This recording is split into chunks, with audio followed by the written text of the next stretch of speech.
Good morning and warm welcome to all of you. This is our first class under online mode. Today we will start with module 6 of our course Metrology and Instrumentation.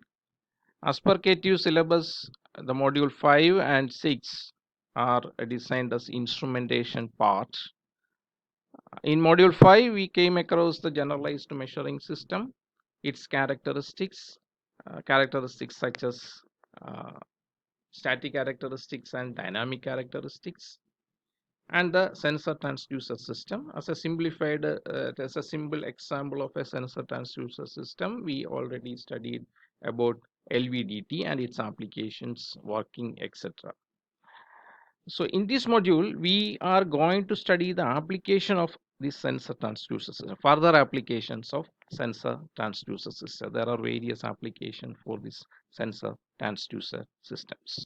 As per our syllabus, we need to study the various instruments, that is sensor transducer systems, which is based on this sensor transducer systems for measuring. One, it is strain and stress measurement, strain and stress. Two, it is force and torque. Three, it is exclusively for torque measurement. Four, vibration measurement. Five, we are going for temperature measurement. What are the instruments we are using for temperature measurement? The sixth, thermocouple, and the seventh one, the RTD, both are actually used for measuring the temperature. Let's have a look into the sensor transducer system we already covered in module 5. So it consists of a sensor element.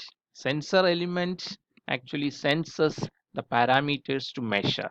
The parameters such as pressure, temperature, force, vibration, etc. So actually the sensing element senses this parameter. This may be converted into an electrical signal or may not, because sensing element is meant only for sensing. So we needed to convert these sensed parameters into a equivalent electrical parameter or electrical quantity. So for that purpose we are using a transduction element. So transduction element is nothing but that is converting the sensed parameter into a corresponding electrical value, electrical signal.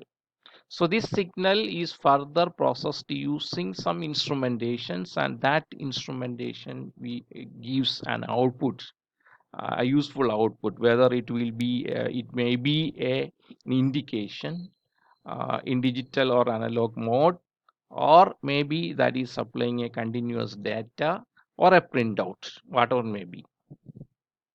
In the next video, we will start with the first portion, that is the strain and stress measurement. So thank you for your attention and stay safe.